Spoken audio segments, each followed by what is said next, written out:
Okay, so for this video, this is just part 2 or continuation nung discussion natin ng mga sample problems for constructing shear and moment diagrams using graphical or area method. So yung mga sample problems natin dito, meron ng mga spandrel na area, no, na i-consider. Okay? So for our sample problem number 3, we are asked here to draw the shear and moment diagram of the beam shown. We are also asked to determine the maximum shear force and maximum bending moment.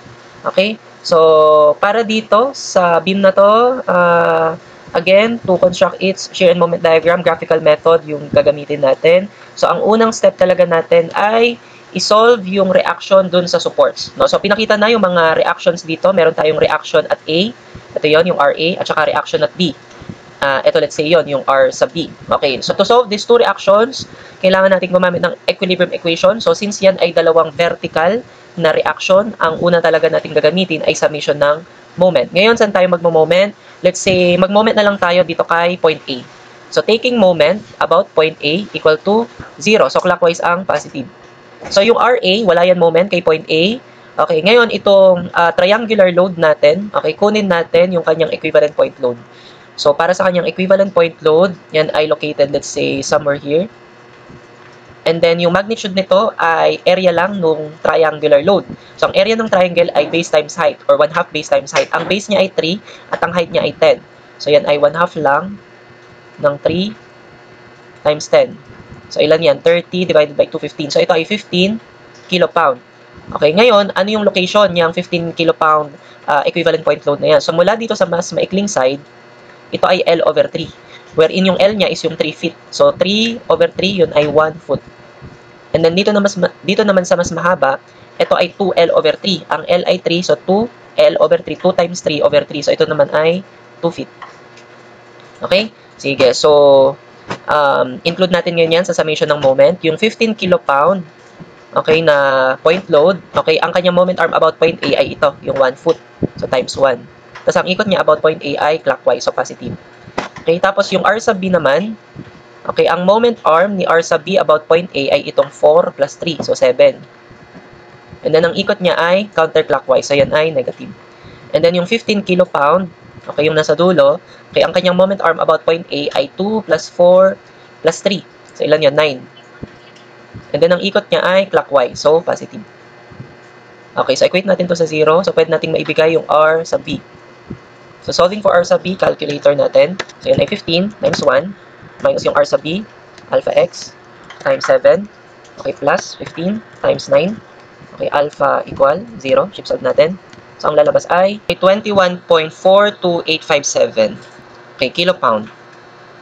Okay, para naman sa reaction at A, mag-summation lang tayo ng forces vertical. So, lahat na equal to 0. Lahat ng pataas ay positive. So, yung RA ay pataas, so positive. And then, yung 15, pababa. Yung RB, pataas. And then, yung 15 sa dulo, negative din kasi pababa. So, equal to 0. Wherein yung RB, palitan mo ng 21.42857. So, solving for the value of RA, pindot sa calcu. So, yan ay alpha x minus 15. Plus, yung previous answer na lang, pindot natin, minus 15. Alpha equal 0. Shift solve natin. So, ang kakalabasan ay 8.57143. Okay, kilopound. Okay, so okay na tayo sa first step. And then second step, i-drawing natin yung load diagram ng beam. So basically, yung load diagram, yan lang din yung free body diagram natin. Reflect lang din natin dito yung nakuha natin na values ni RA at saka RB. Okay, so burahin natin itong dinrawing natin na equivalent point load para di tayo malito. And then from here, no, step 3, project natin yung lines from the endpoints of each segment. So, ano yung mga endpoints ng mga segments natin? Ito, tsaka ito. So, projectan natin yan ng lines. Okay, so okay na tayo dito. Now, for step 4, pwede nating simulan na i-plot yung shear diagram. So, mag-start tayo dito sa point na ito. Okay, so dito sa point na ito, okay, tingnan mo, meron ba tayong applied concentrated load dyan or reaction force? Meron, yung RA. So, yung reaction dyan kay A, yan lang din mismo yung magiging shear dito sa point na ito. So, yan ay 8.57143 at yan ay pataas. So, yan ay mapaplat above. So, mapaplat siya above. So, it will be 8.57143. Okay, para dun sa next point natin, which is dito sa point na to, para malaman natin shear dito, so ituloy mo lang yung 8.57143. Okay, previous answer lang yan. And then alamin mo yung change in shear between these 2 points. So paano mo yun malalaman? Kunin mo lang yung area ng distributed load between these 2 points. Okay, so ito ay triangle or triangular load. So area lang ng triangle, 1/2 base niya na 3 at yung height niya na 10. At yan ay pababa, so yan ay negative. So, negative 1/2. Ang base niya, again, ay 3. Tapos, yung height niya ay 10. Okay, so ang kakalabasan ay negative 6.42857. So, mapaplot siya below the x-axis. So, it will be plotted, let's say, somewhere here. Now, dito sa point na to, kay load diagram, wala naman tayong reaction force or applied concentrated load. No? So, ibig sabihin, yan na mismo yung magiging shear dyan. Okay, para dun sa next point natin, which is dito sa point na ito. So, tingnan mo yung change in shear between these 2 points. Okay, meron ba tayong distributed load between these 2 points? Wala. So, ibig sabihin, wala magiging change in shear. So, magiging constant lang yung shear natin na negative 6.42857. Okay, dito ngayon sa point na to, tingin ka kay load diagram, meron tayong reaction force na RB. Yan ay 21.42857. So, yan ay mai-include sa shear natin. At since yan ay pataas, yan ay ma-add. So, yung previous na shear, negative 6.42 something plus 21.42857. Okay. So, ang kakalabasan ay, okay, 14.99999. So, almost 15 na yan. So, gawin na natin yan 15. So, yan ay plotted above the x-axis kasi positive. So, yan ay positive 15. Okay, para dun sa next endpoint natin, which is dito. Okay, alamin mo muna yung change in shear between these 2 points. Okay, so meron bang distributed load between these 2 points? Wala. So, ibig sabihin, wala magiging change in shear, magiging constant yung shear na 15. No, dito sa point na ito. Okay, ngayon, dito sa point din na ito, meron tayong applied point load na 15 kilopounds at yan ay pababa. So, ibig sabihin, yung previous na 15 na shear, okay, idagdag mo ngayon yung 15 kilopound na applied load, pero yan ay pababa, so negative 15. So, mangyari, magsasara siya dito sa 0, which confirms na mukhang tama naman yung mga pinlat natin dito sa shear, no? Sige, so i-connecta natin yung mga points natin. Okay, so para dito sa first 2 points na ito, pagkonektahin mo lang sila. Sige. Okay, and then para naman dito kay 8.57, connecta mo kay negative 6.42. So, paano mo sila i-connecta? Tingnan mo yung iyong load. No? Yung load natin dito ay linear or triangular. So, ibig sabihin, dapat yung maging shear na dito ay parabolic. So, ibig sabihin nun, curve siya. So, paano mo malalaman kung concave, upward, or downward? Nakabase yun sa load nga. Tingnan mo yung load. Ang load natin, siya ay negative. Diba? Kasi siya ay ipababa. Ngayon, mula dito sa left, papunta dito sa right, pa-decrease yung kanyang pagiging negative.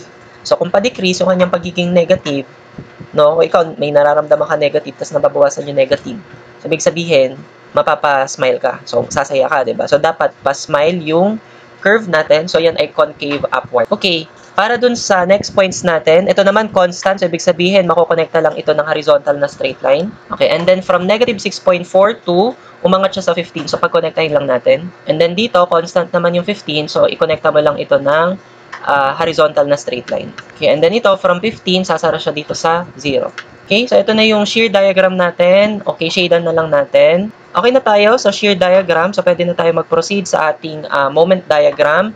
So, mag-start tayo dito sa point na ito. Okay, so at this point, meron ba tayong moment reaction or applied couple? So, wala naman, no? So, ang moment lang din dito ay 0. Okay. Para dun sa next point natin, again, yung moment diagram natin, nakabase siya sa segments nung shear diagram natin. So, as you can see, dito sa shear diagram natin, nagkaroon tayo dito ng dalawang segments. Itong segment na to, at itong segment na to. So, kailangan nating malaman kung ano tong x distance na to, let's say. Okay? Kasi, at x distance, kailangan din nating malaman yung moment. Okay? So, mag-project ako ng line muna dito.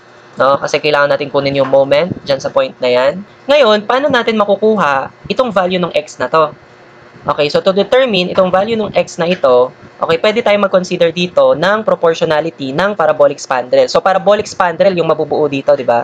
So, paano yung mabubuo na parabolic spandrel? So, i-drawing ko siya. Okay, so ito yung parabolic spandrel na mabubuo.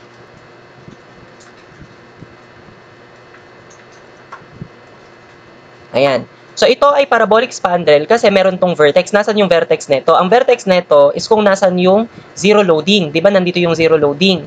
So, dahil nandyan yung zero loading, yung vertex niya ay nandito. Okay.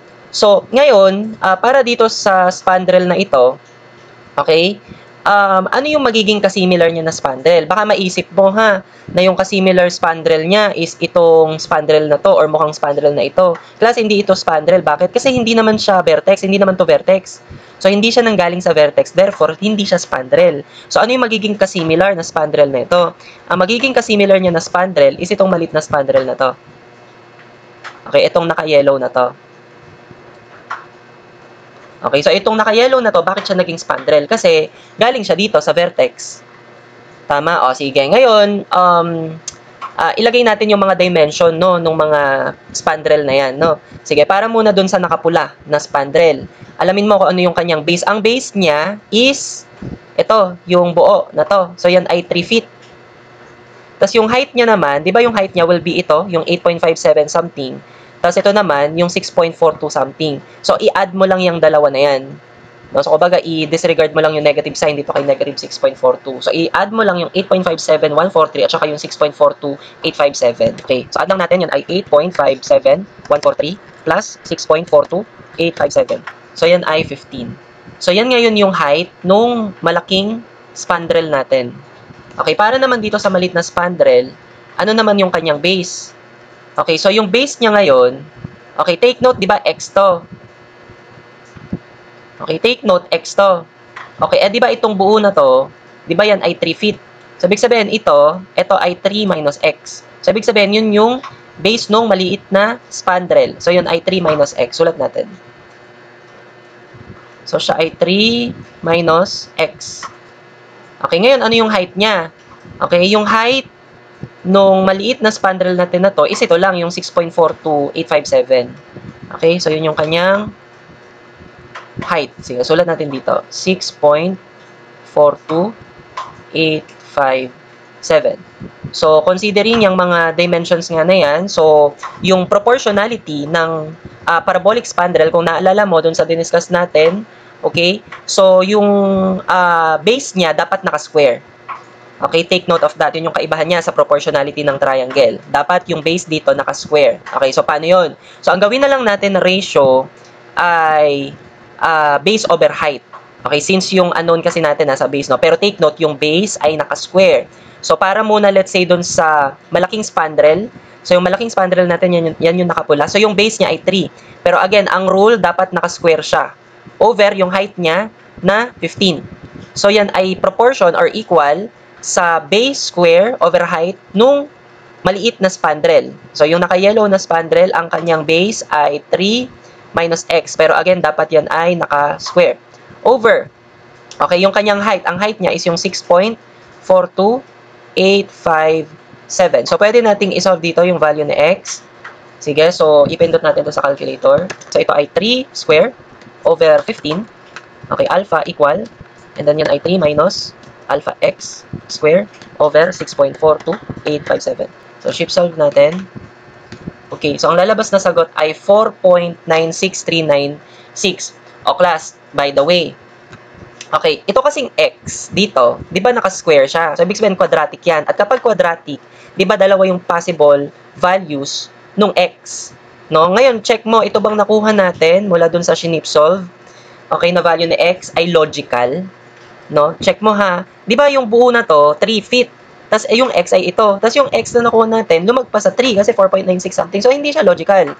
So, ngayon ganito. Paano natin mapapalabas yung isa pang possible answer ni x, no, using yung shape solve? So, ganito. Kapag nag-shape solve ka, before mo i-press yung equal, mag-input ka ng value na mukhang logical na sagot para sa x. So, kung titingnan mo tong drawing ni x, okay, ano ba yung pwedeng maging logical na sagot niya? So, hindi siya pwedeng lumagpas ng 3. Okay, so more likely nga parang hindi rin siya lalagpas ng 2. So, mag-input let's say tayo ng 1. Okay, at saka mo i-press yung equal. Ayan, so may ilalabas siya na sagot na 1.03604. So, ito yung another value ni x. So, tingin mo ba logical siya? So, mukhang logical naman na yan. So, yan yung piliin mo na sagot. So, yan ay 1.03604. Okay, ito ay naka-fit. So, yan ngayon yung value ni x. Okay? Sige, so mula dito, yan yung x distance na kukuhanan natin ng moment. So, dito sa point na to, para makuha natin yung moment, kailangan natin kunin yung change in moment between these 2 points. So, kunin mo lang yung area ni shear between these 2 points. So, ano yung area ni shear? So, ito yun. No? So, kailangan natin kunin itong area na to, itong naka-shade. So, pangalanan natin ito na area 1. So, paano natin ngayon makukuha yung area 1 na yan?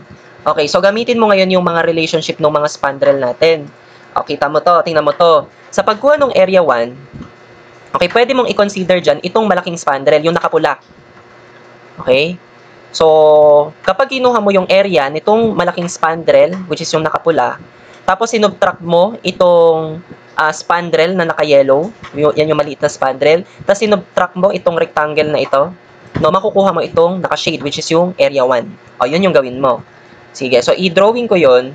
Kapag kinuha mo yung area ng malaking spandrel, which is yung nakapula na spandrel, tapos isinubtract mo yung area ng maliit na spandrel or yung naka-yellow na spandrel. Okay, tapos sinubtract mo yung area nitong rectangle na ito. So, yun nga, ang makukuha mo is yung area 1. Tama? O, gawin natin.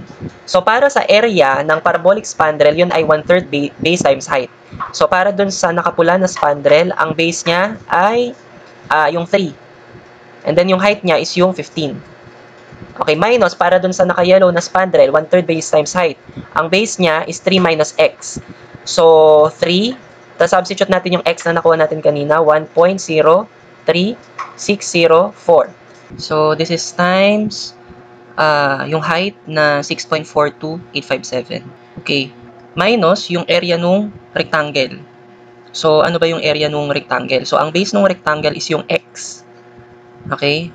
Yung x is yung 1.03604.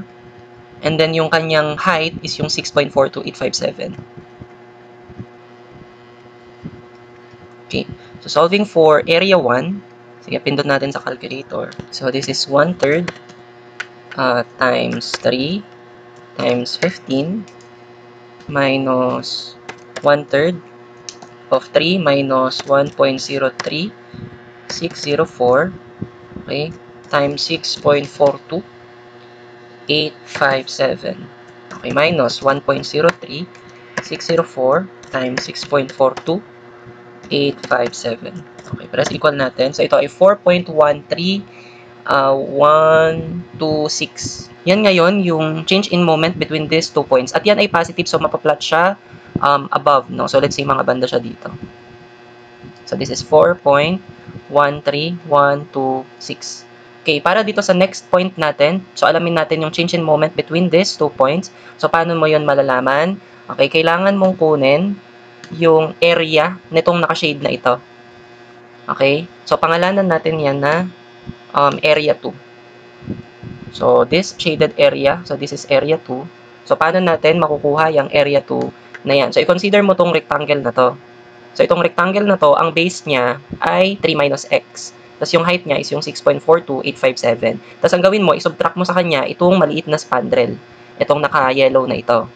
Okay? So, 1/3 base times height lang din naman yan. So, makukuha mo to, yung shaded area. Okay? So, gawin natin yun. So, sulat ko siya. Yung area 2 natin, you just need yung area nung rectangle. Okay? Then, subtract mo yung area nung maliit na spandrel. Yung naka-yellow, no? Okay. So, simulan natin dun sa rectangle. Okay, base times height. Ang base nung rectangle ay 3 minus x. So, 3 minus 1.03604. Okay, tas yung height niya ay yung 6.42857. Minus yung area nung spandrel, 1/3 base times height. Ang base niya, same lang din, 3 minus x. So, 3 minus 1.03604. Okay?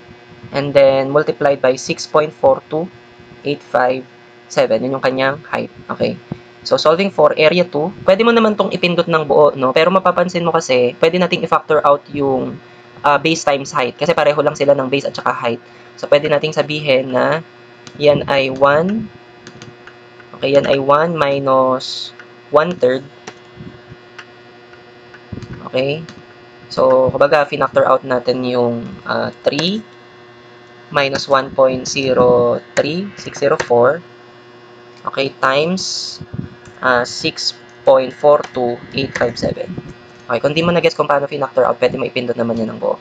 So, yan ay 8.41697. So, again, itong area 2 na nakuha natin, ito yung change in area between these 2 points. So, para makuha yung moment mismo dito sa point na to, gamitin mo yung previous, which is yung 4.13126. And then, yung area 2 natin ay nasa baba ng x-axis. So, yan ay minus. So, yung nakuha natin na area 2, subtract natin. Okay, so ito ay negative 4.28571. So, mapaplot siya, let's say, somewhere here. Okay, and then sa next point natin, which is dito yun sa point na to, okay, para malaman natin yung change in moment between these 2 points, kunin mo yung area between these 2 points. So, ito ay rectangle lang, no? So, base times height lang yan. Ang base niya ay 4 feet. Ang height niya naman ay 6.42857. So, ituloy lang natin yung previous moment. And then, since yan, nasa baba ng x-axis, minus din yan. So, ang base niya ay 4. And then, ang height niya ay 6.42857. So, press equal natin. Ang lalabas ay negative 29.9999. So, pwede na natin yan sabihin na negative 30. So, let's say mapaplot yan somewhere here. So, ito ay negative 30.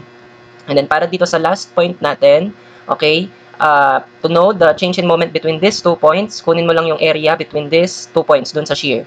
Okay, so yung shear natin dito nasa taas. Okay, so yan ay negative 30. Tapos, i-add mo, no, yung area nung rectangle. Yung area ng rectangle, yung base niya ay 2, yung height niya ay 15. So, obviously, magsi-0 ito. No? So, yun nga. So, confirmation yun na mukhang tama naman yung ginawa natin kasi nagsara yung, okay, moment natin. Okay. So, i-connect na natin ngayon yung mga points natin. Starting dito sa first 2 points natin, paano natin sila i-connect? No? So, tingin ka dun kay shear. Yung shear niya, ha, this is already parabolic. So, lagyan ko siya ng degree.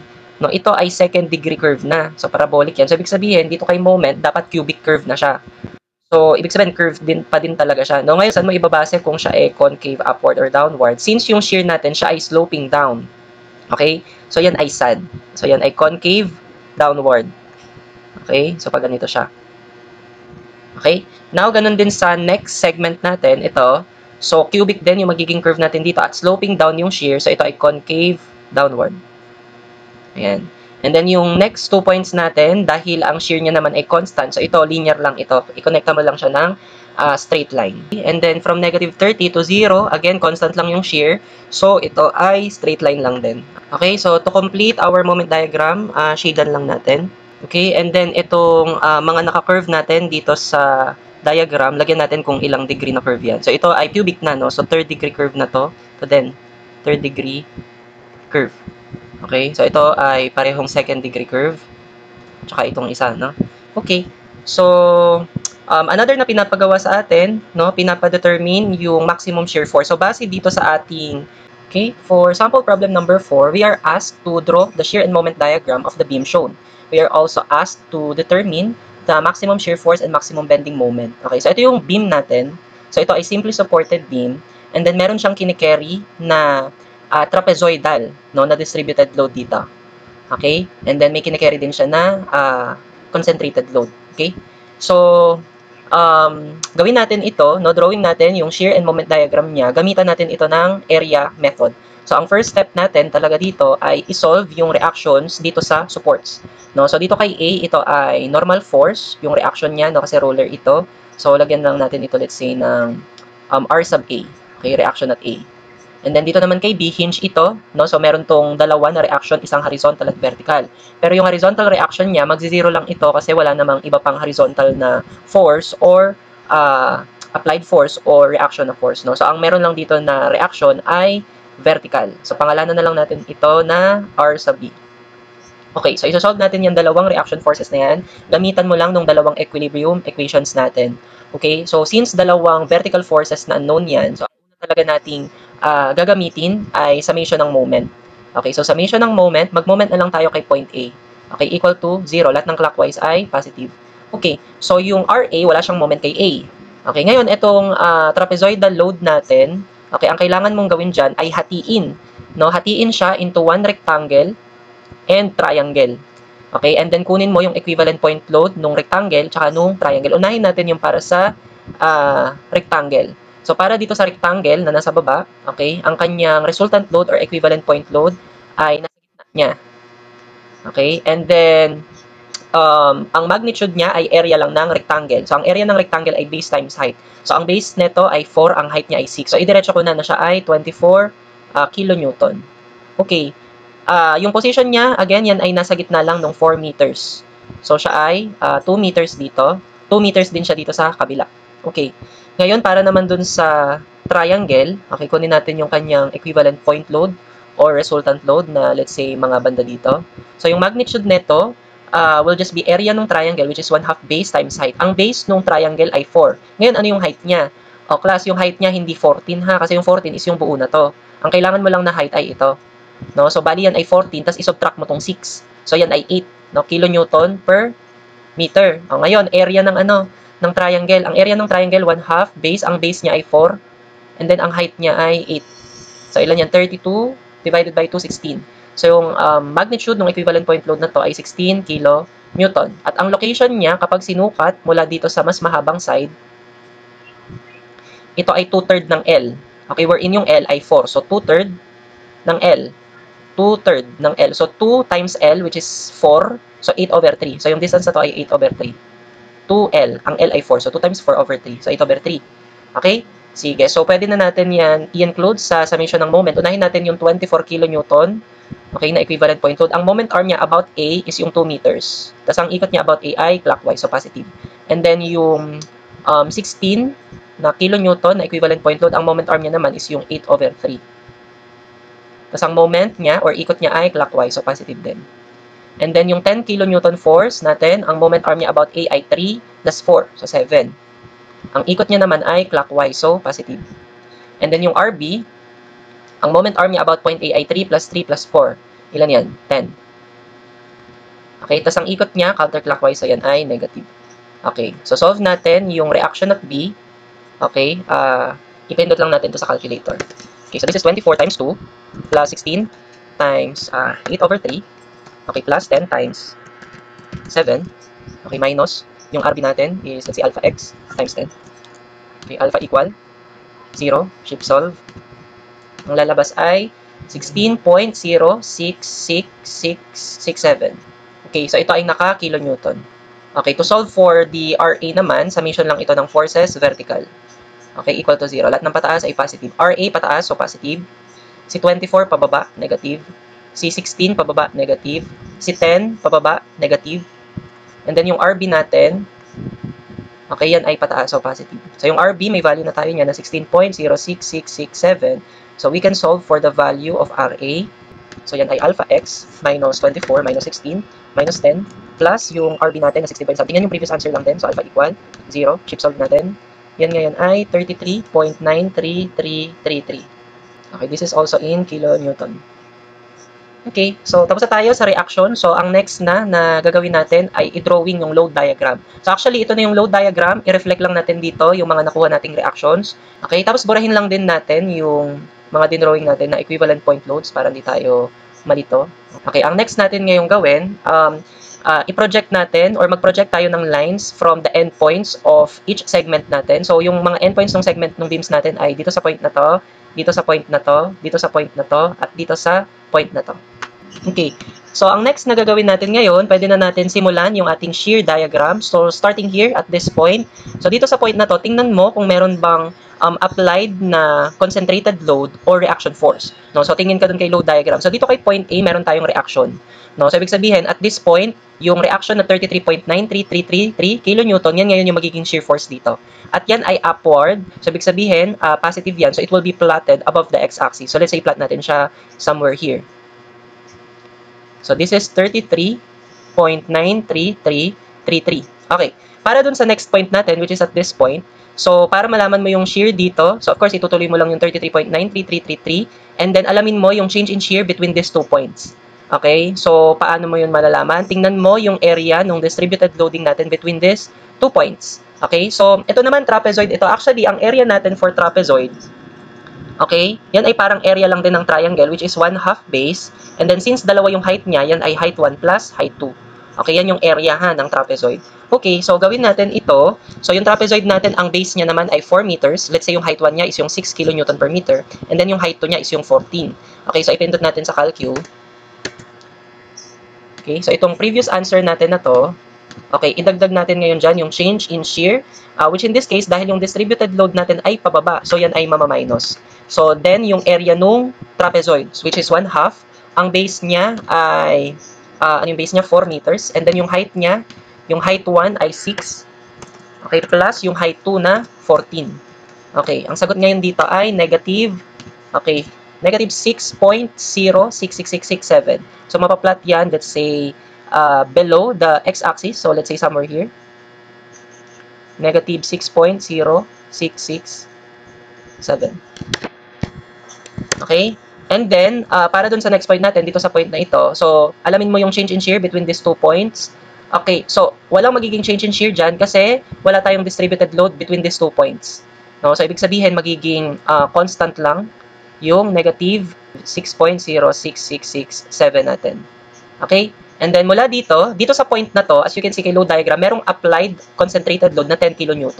Okay, so mai-include siya dun sa ating shear. So yan ay negative 6.06667. And then since yung concentrated load ay pababa, yan ay minus. So minus 10. So ang kakalabasan ay negative 16. Okay, let's say it will be plotted somewhere here. Okay, negative 16.06667. And then, para dun sa next point natin, which is at this point, okay, so dito, no, wala naman tayong loading. So, ibig sabihin, walang magiging change in shear between these 2 points. So, magiging constant lang yung negative 16.06667. And then, ang mangyayari, dito sa point na to, merong reaction force na RB na 16.06667. So, kapag in-add natin yan, kasi pataas siya, no, yung RB. So, plus 16.06667. So, ang kakalabasan niyan, ano na yan? 0 na yan. Almost 0 na yan. Okay? So, yan ay magsasara sa 0. Okay, so i-connecta natin ngayon yung mga points na ito. Starting here, dito sa, dito muna siguro, i-connecta ko muna to from 0 to 33.9333. Okay, so ito na siya. And then, itong next 2 points natin, paano natin sila pagkukonektahin? So, from the load diagram, so yung load natin dito ay linear. No? So, 1 degree curve yan. So, ibig sabihin, dapat yung magiging shear na dito ay 2nd degree curve or parabolic na. No? So, curve na siya. So, paano yung concavity niya? So, nakadepende yon dun sa may load. Since yung load natin, ito ay negative. Tama? Tapos, increasing yung pagiging negative niya. So, kung ikaw, nararamdaman mo ay negative, tapos pa-increase, di ba? Masasad ka. So, dapat ito ay concave downward. Okay? So, connecta natin to concave downward. Okay? And then, yung next 2 points natin ay ito. Since constant lang to, ito ay connected lang by a horizontal straight line. And then, from negative 6.0667, bababa siya sa negative 16.0667. Connectahin mo lang. And then, from negative 16.0667, constant lang yan. So, horizontal straight line lang to. Okay, and then from negative 16.06667, yan ay magsasara dito sa 0. Okay, so tapos na itong shear diagram na ito, so lagyan lang natin ng shade. Okay, and also, lagyan lang din natin ng degree, no? Itong parabolic curve natin. So, ito ay ano na ha, 2 degree curve. Okay, so shade natin. Okay, so okay na itong shear diagram natin. Okay, so now pwede na tayo mag-proceed sa moment diagram. So, starting at this point, so tingnan mo dun sa load diagram, meron ba tayo ditong applied couple or moment reaction? Wala. So, ibig sabihin, yung moment lang dito sa point na to ay 0. So, it's just 0 here. And then, yung next point natin ngayon, again, yung moment diagram natin, nakabase siya sa segments ng shear diagram. So, as you can see dito, nagkaroon dito ng dalawang segments, no? Okay, itong segment na to, tsaka itong segment na to. Okay, so kailangan natin ngayon i-determine, let's say, itong x distance na ito. Okay, so paano natin malaman yung x distance na yan? Sige, so consider natin yung mabubuong spandrel dito. Okay, so as you know, this is a parabolic curve kasi ang pinanggalingan niya na load ay linear. Okay, pero take note, ang spandrel, dapat meron siyang vertex. At nasan ba yung vertex? Ang vertex ay nandun sa zero loading. So definitely, hindi naman zero loading yung nandito. So sa madaling sabi, hindi ito vertex, itong point na to. So itong mabubuo na to, na mukhang spandrel, hindi siya spandrel. No? So para mabuo mo dito yung spandrel talaga, kailangan malocate mo yung vertex niya nga. So to locate the vertex, kailangan mong ilocate yung zero loading, no, dito sa distributed load na ito. To locate yung zero loading, pwede mo tong i-extend. No? Let's say ito, magkakaroon tayo dito ng imaginary extension. Okay, so let's say ito yung kanyang imaginary extension. So, ang kanyang zero loading ay nandito. Okay, ngayon, kailangan kong alamin kung ano tong distance na to. Pangalanan ko na lang siguro to na distance D. Okay, kailangan ko malaman kung ano tong distance D na to. To know this distance D, okay, kailangan kong gumamit ng proportionality ng similar triangle. So, itong maliit na triangle na to, tsaka yung malaking triangle, yung buo. Okay, they are similar. So, pwede kong gamitan yan ng ratio and proportion. So, ang gamitin ko na lang na ratio ay base over height. Okay, kasi yung distance D yung unknown, no? So, ilagay ko siya sa numerator. So, para dun sa maliit na triangle na to, ang base niya ay D. Okay, ang height niya naman is yung 6.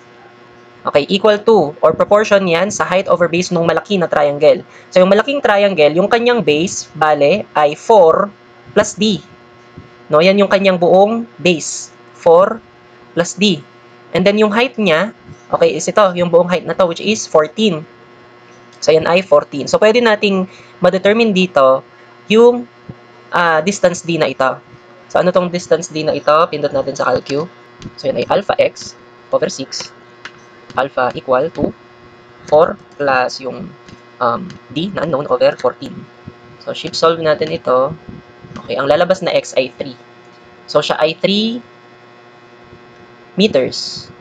Okay, so yung distance D na to ay 3 meters. So, ibig sabihin, yung location ni vertex no, nung ating spandrel, kailangan mo itong i-extend ng 3 meters. Okay, so kung i-extend ko itong parabolic curve natin, okay, hanggang sa makarating siya sa, let's say, 3 meters. Okay, so nandito yung kanyang vertex. At yung mabubuo na spandrel ay, siguro, ibahin ko yung color. No, so yung mabubuong spandrel ngayon, again, yan ay from the vertex dapat. Okay, yung ating base. So, ito yung magiging base ng malaking spandrel. No, itong nakapula. Okay. Wherein yung magiging dimension nito, okay, take note, yung distance D ay 3 meters. Sige, lagyan ko ng kulay. So, ito yung distance D na 3 meters. No, yung mula dito hanggang dito. And then, ito naman, 4 meters. Tama?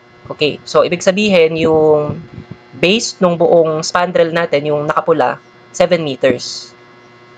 Okay, yung kanyang base. Okay. So, analyze natin ito ngayon. Anong gagawin natin? Ano ngayon yung height, no, netong malaking spandrel? Yung height ng malaking spandrel, so yan ay yung 6 point something, tapos yung 33, i-add mo lang yun. Pero kailangan mo rin tong idagdag. Ngayon, di natin alam kung ano tong height na to. Okay, so, i-ano ko yon, i-drawing ko yon yung maliit na spandrel. Kasi yung maliit na spandrel, yun yung height niya. Sige, itong color blue. Sige, so ito yung maliit na spandrel. No, so spandrel din to kasi galing siya kay vertex. Okay, so yung maliit na spandrel na to, yung base niya is yung 3 meters. Ngayon, ano tong height niya na ito? Yung height niya na to, siguro assignan na lang natin ito na, let's say, height y. Okay, tapos i-determine natin yung ano na yan, height y na yan.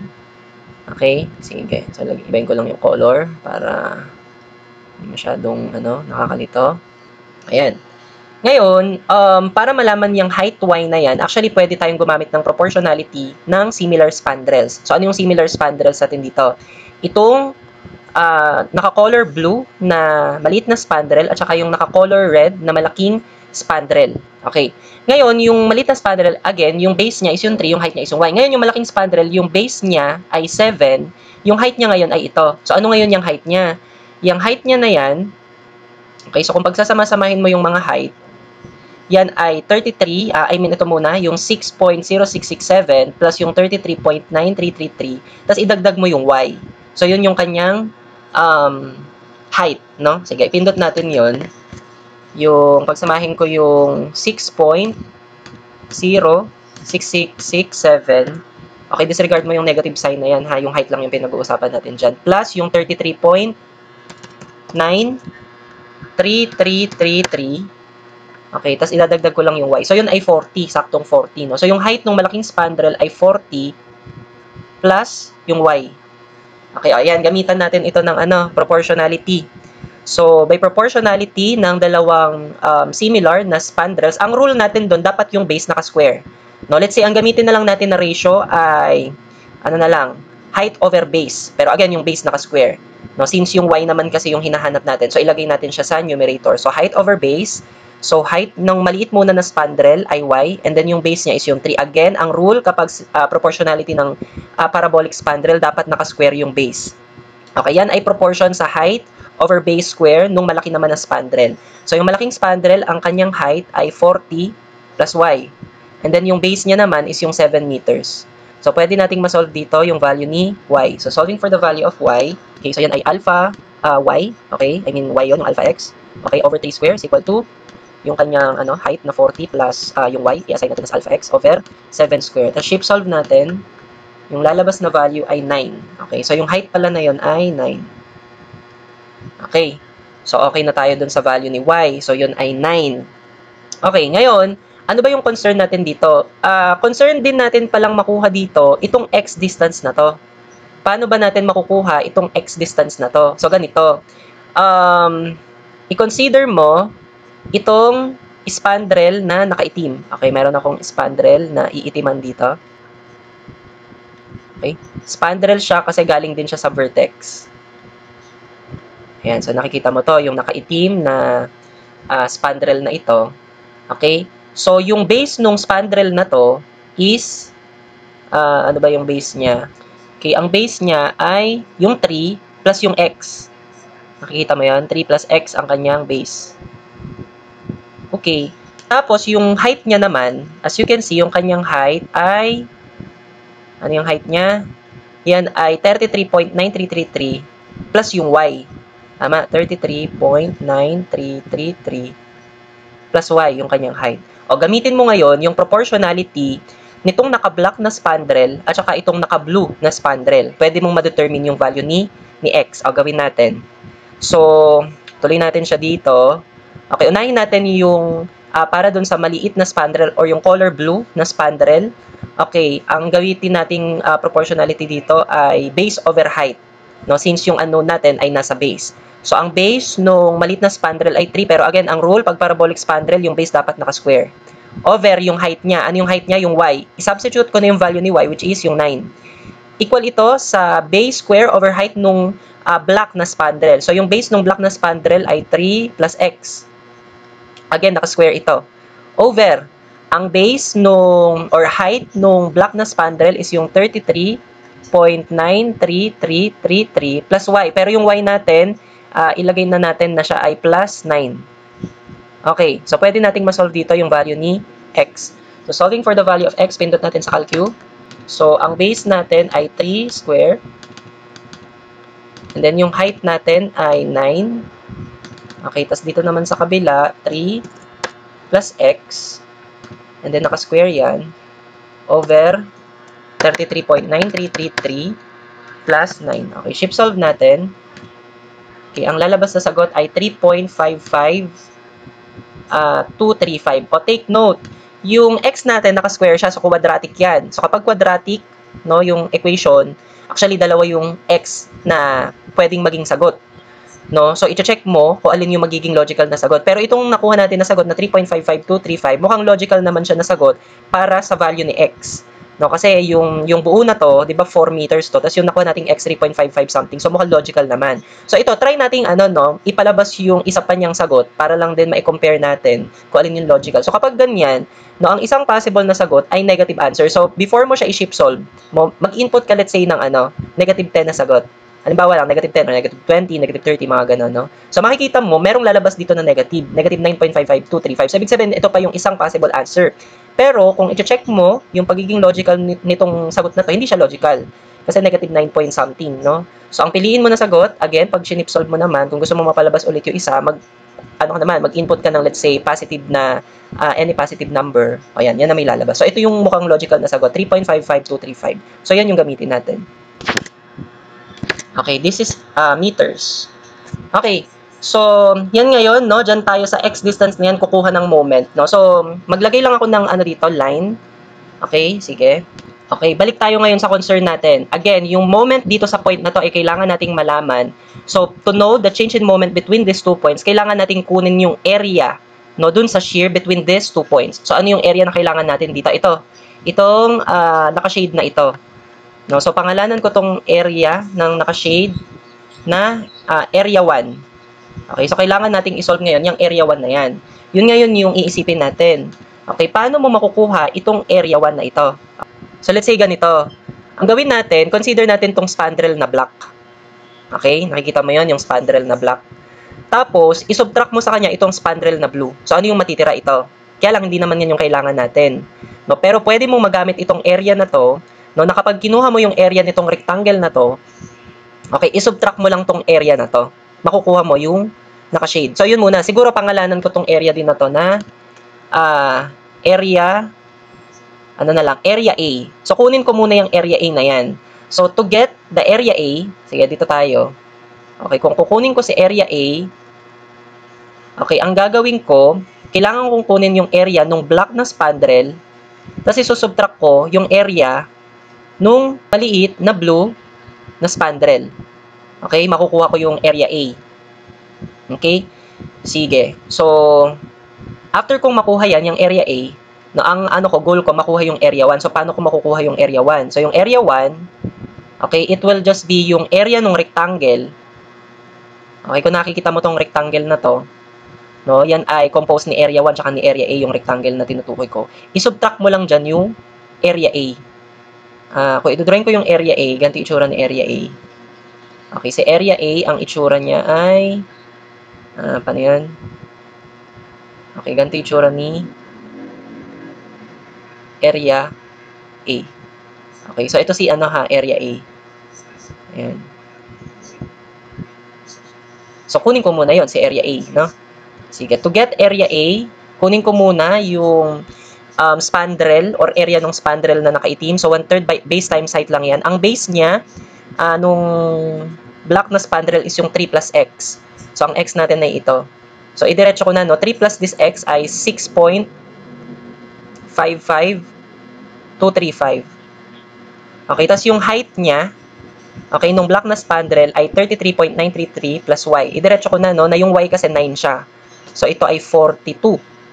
So, 42.93333. Okay, minus yung blue na spandrel, 1/3 base times height lang din yan. So, 1/3. Ang base niya is 3 meters.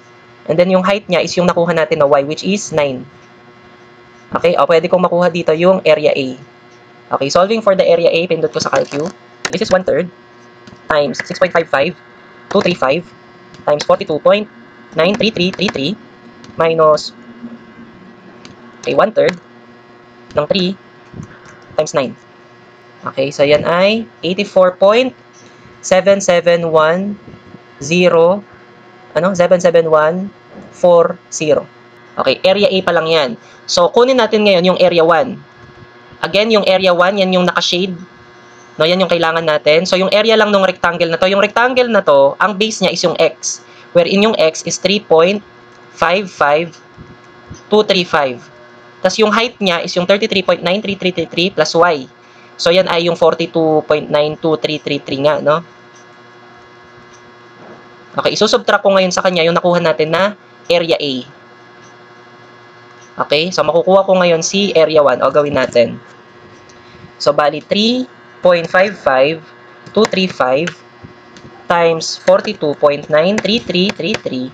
Tapos, i-minus ko yung area A, which is yung previous answer. So, ang kakalabasan ay 67.74281. So, from here, actually, pwede na nating i-plot, no, yung moment at x distance na 3.55235. So, siya ay 67.74281. At yan ay positive, so it will be plotted above, no, the x-axis. So, let's say mapaplot siya, let's say somewhere here. Yan ay 67.74281. Okay, para naman dito sa next point natin, alamin natin yung change in moment dito by determining yung area, no, nito.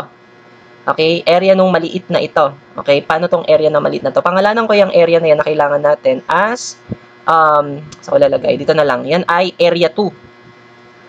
Okay, so yung area 2 na yan, okay, paano natin makukuha? Isipin mo ito, no? Sige. Class, tingnan mo to.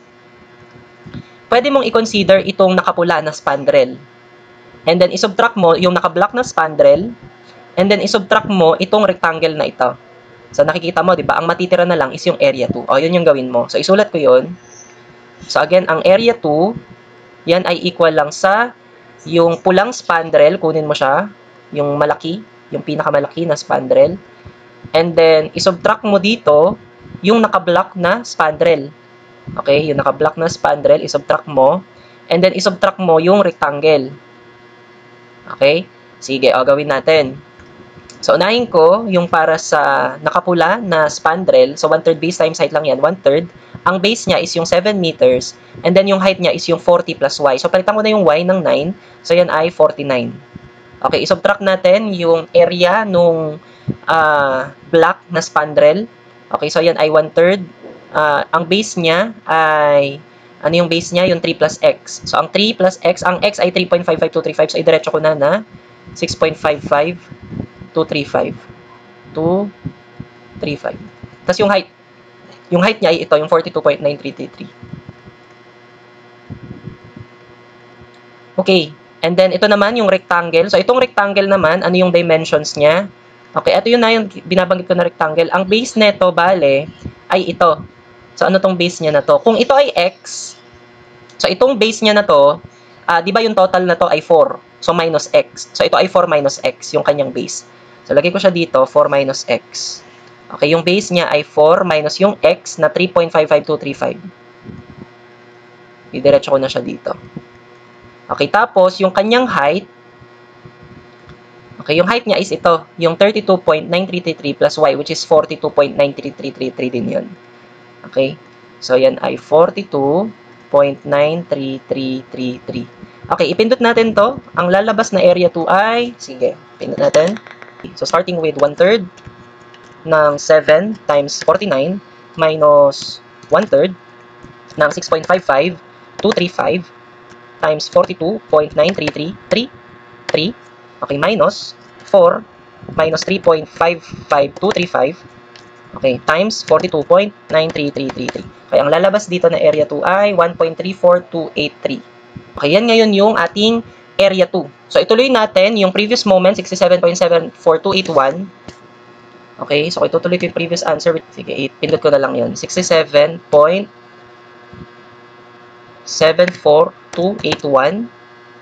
Okay, tapos, yung next na area ngayon is ito nga, yung area 2. So, yan ay nasa baba no, ng x-axis. So, yan ay negative. Yung 1.34283. Okay, so yan ay 66.39998. So, pwede na nga natin yan sabihin na 66.4 na lang siguro. Sige, gawin ko na siyang 66.4 na lang. So, at this point, bababa siya ng konting-konti. So, let's say ito ay 66.4. And then, after nito, actually, yung susunod na point ay dito na.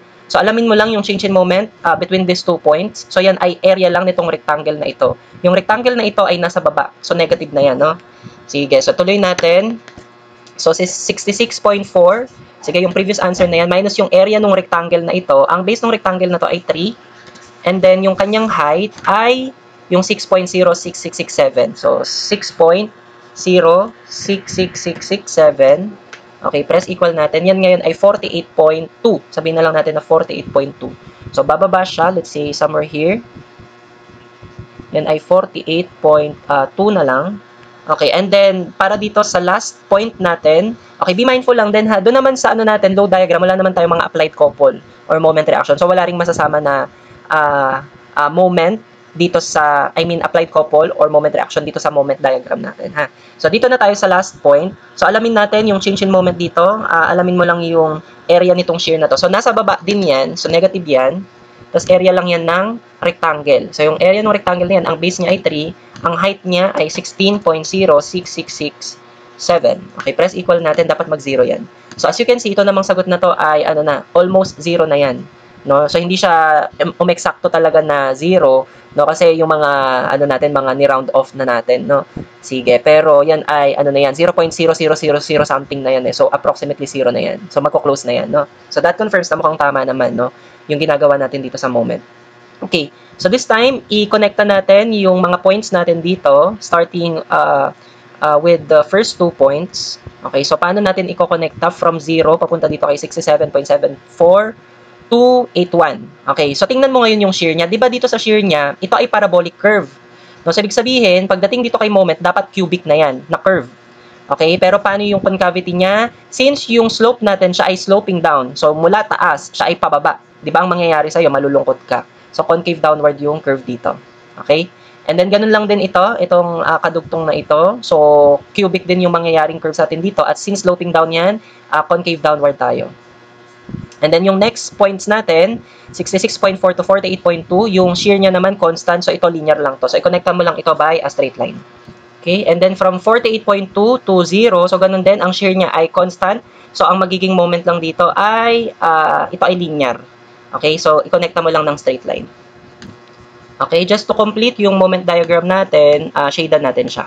Okay, so from here, tapos na yung, by the way, lagyan lang din siguro natin ng ng kung ilang degree curve yung mga curve natin dito sa moment diagram. So ito, again, cubic na to, so ito ay third degree curve na. Ganun din to, no? Third degree curve na din ito. Okay, so kompleto na yung shear and moment diagram natin. Okay, so pwede na nating maibigay din no, yung maximum shear force at saka yung maximum bending moment. Starting with the maximum shear force, okay, para sa ating Vmax. Okay, by observing the shear diagram, no, so ano ba dito yung pinakamalaki na value ni shear? Ang pinakamalaki na value ni shear ay ito, yung 33.93333 natin. So yun yung maximum shear force natin, 33.93333. Yan ay naka kilonewton. Okay, para naman dun sa maximum moment natin, so by observing the moment diagram, ang maximum point dito is yung 67.74281. 67.74281. Okay, kilonewton meter. So kung ino-notice natin, no, dun sa maximum shear force, nakuha siya dun sa reaction at A or dun sa support at A. And then yung maximum moment naman, nakuha siya doon sa zero shear. Okay? Ayan. So, i-box mo na tong mga to. Okay. Ito na yung mga sagot para dito sa problem na ito. Okay. So, actually, ganito. Pwede rin actually, na ang maging solution mo dito sa part na trapezoidal load, pwede ka rin actually ditong method of sections. So, it's up to you, no? Kung medyo nalilito ka sa ganitong klaseng pagkuha ng mga area, no? Mga spandrels natin, no? So, pwede kang method of section or yun yung yung shear and moment equations. So, pwede yun. Pwede actually na i-mix up mo no, yung solution. No? Na let's say, para dito sa segment na to, kung nasan yung trapezoidal load, gamitan mo ng shear and moment equations nga or method of section. And then yung other segments, pwede mo naman gamitan ng area method. So, pwede mo siyang i-combine ng ganun, no? Kung doon ka mas mapapadali. So, pwede mo siyang try din gawin. Okay? Sige. So, tapos na to. So, that's it.